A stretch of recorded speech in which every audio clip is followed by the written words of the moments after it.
నమస్కారం అందరికీ. ఈరోజు మనం మాట్లాడుకోబోయే విషయం చాలా ఆసక్తికరమైనది.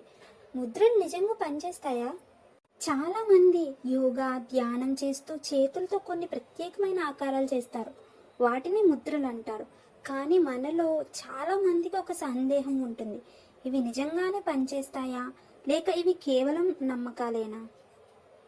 ఈ వీడియోలో ముద్రల శాస్త్రీయ కారణాలు, ఆధ్యాత్మిక ప్రాముఖ్యత, ఆరోగ్య ప్రయోజనాలు అన్ని వివరంగా తెలుసుకుందాం.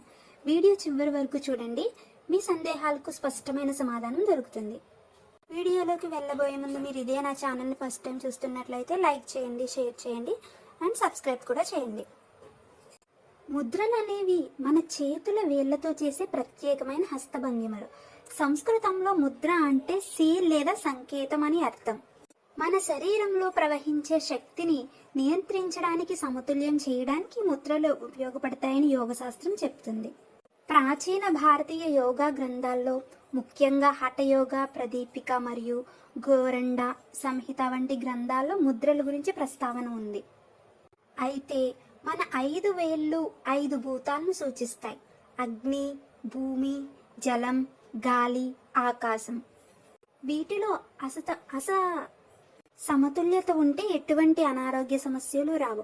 ఒకవేళ అసమతుల్యత ఉంటే ఆరోగ్య సమస్యలు వస్తాయని చెప్తారు. అయితే ముద్రలు ఎలా పనిచేస్తాయి అసలు? మన చేతుల్లో ఎన్నో నాడులు ఉంటాయి. చేతి వేళ్లను ఒక నిర్దిష్ట రీతిలో కలిపితే నాడీ మండలంపై ప్రభావం పడుతుంది. శాస్త్రీయంగా చూస్తే మన వేళ్ల చివరల్లో నరాలు చాలా సున్నితంగా ఉంటాయి. వాటి ద్వారా మెదడుకు సంకేతాలు పంపబడతాయి. అయితే ఈ ముద్రలు చేయడం వల్ల మెదడుకు శాంతిస్తుంది, రక్త ప్రసరణ కూడా మెరుగవుతుంది, ఒత్తిడి తగ్గుతుంది, ధ్యానంలో ఏకాగ్రత పెరుగుతుంది. ఇది యోగా మరియు నాడీ శాస్త్రం కలయికగా చూడవచ్చు. అయితే ఇందులో మనకి చాలా ముఖ్యమైన ముద్రలు ఉన్నాయి.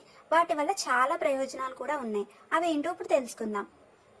ఫస్ట్ది జ్ఞాన ముద్ర గురించి తెలుసుకుందాం. ఈ జ్ఞాన ముద్ర ఎలా వెయ్యాలంటే చేతి బొటన వేలు మరియు చూపుడు వేళ్లను కలిపి మిగతా వేళ్లు సూటిగా ఉంచాలి. దీనివల్ల ప్రయోజనం ఏంటంటే ఏకాగ్రత పెరుగుతుంది, మానసిక ప్రశాంతత, జ్ఞాపక శక్తి మెరుగవుతుంది. ధ్యానం చేసేవారు ఎక్కువగా ఈ ముద్రను ఉపయోగిస్తారు. చేతి బొటన వేలు మరియు చూపుడు వేలును కలిపి మిగతా వేళ్లన్నీ సూటిగా ఉంచాలి. దీన్ని జ్ఞానముద్ర అంటారు. రెండవది ప్రాణముద్ర.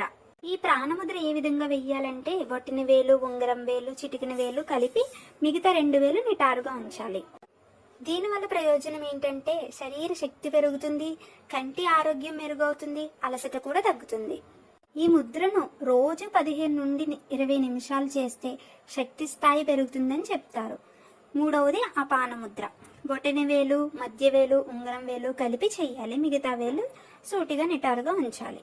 ఈ ముద్ర వల్ల ప్రయోజనం ఏమిటంటే జీర్ణక్రియ మెరుగవుతుంది, శరీరంలోని విషాలు బయటకు వెళ్లేందుకు సహాయపడుతుంది, పొట్ట సమస్యలు కూడా తగ్గుతాయి. శాస్త్రీయ ఆధారాలు ఉన్నాయా అంటే ఖచ్చితంగా ఉన్నాయి. ఈ యోగా ధ్యానం చేయడం వల్ల ఒత్తిడి తగ్గడం, మెదడు కార్యకలాపాలు మెరుగుపడడం వంటి విషయాలకు పరిశోధనలు ఉన్నాయి. ముద్రలు ధ్యానంతో కలిపి చేస్తే వాటి ప్రభావం ఎక్కువగా ఉంటుంది. కాబట్టి ఇది పూర్తిగా మూఢనమ్మకం అయితే కాదు. అలాగే ఇది ఒక్క రోజులో అద్భుత ఫలితాలు ఇచ్చే మంత్రం కూడా కాదు. ఇది నిరంతర సాధనతో మెల్లగా మార్పులు కనిపిస్తాయి. అయితే ఈ ముద్రలు ఎలా చేయాలి, ఏ విధమైన ప్లేస్లో చేస్తే బాగుంటుంది అనేవి ఇప్పుడు చూద్దాం. ముందుగా ఒక ప్రశాంతమైన ప్రదేశంలో కూర్చోవాలి. వెన్నుముక్క నిటారుగా ఉంచాలి. కనీసం 15 నిమిషాలైనా చేయాలి. ఉదయం లేదా సాయంత్రం చేయడం మంచిది. ఇలా రోజు చేయడం వల్ల శరీరంలో మార్పు అనేది కనిపిస్తుంది. అయితే ఈ ముద్రలు నిజంగా పనిచేస్తాయా? అవును, కానీ నియమంగా చేస్తేనే. ధ్యానం, శ్వాసాభ్యాసంతో కలిపి చేస్తే మంచి ఫలితం ఉంటుంది. ముద్రలు మన శరీర శక్తిని సమతుల్యం చేయడానికి సహాయపడే ఒక సాధన మాత్రమే. వాటిని నమ్మకంతో, సహనంతో చేయాలి. మీకు ఈ వీడియో నచ్చితే లైక్ చేయండి, మీ అభిప్రాయాన్ని కామెంట్ చేయండి. ఇంకా ఇలాంటి ఆధ్యాత్మిక మరియు ఆరోగ్య వీడియోల కోసం సబ్స్క్రైబ్ చేయండి, మర్చిపోవద్దు. ధన్యవాదాలు. మళ్ళీ కలుద్దాం మరో ఆసక్తికరమైన వీడియోతో.